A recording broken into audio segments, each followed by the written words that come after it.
power steering pump and reservoir are located at the left front of the motor, as indicated by the red arrow.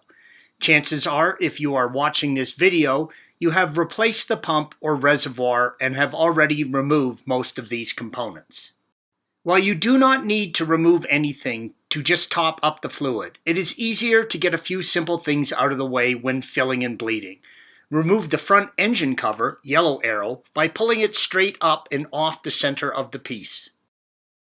Remove the left air duct by compressing it off of the air filter housing and then slipping it off of the duct, green arrow.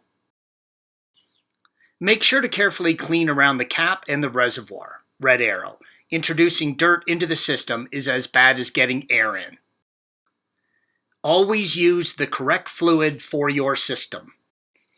Fill the reservoir until the level is approximately 10 millimeters below the upper edge, as indicated by the red arrow. Do not start the engine yet. Starting the engine has the potential to introduce air into the system, and you do not want that. Turn the steering wheel slowly from steering stop to steering stop until no bubbles appear in the reservoir. As the fluid works its way into the hoses and the rack, continue to add power steering fluid. Do not let the level get low.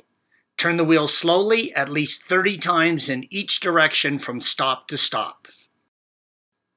Remember to keep checking the level, red arrow.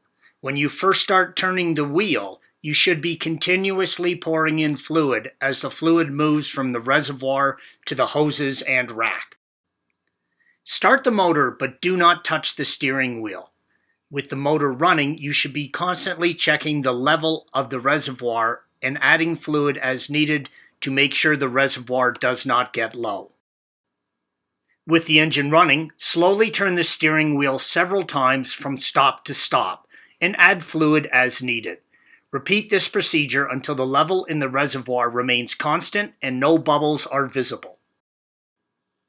Check for leaks and then top up the reservoir until it is at its proper fill level on the dipstick in the cap as indicated by the red arrow.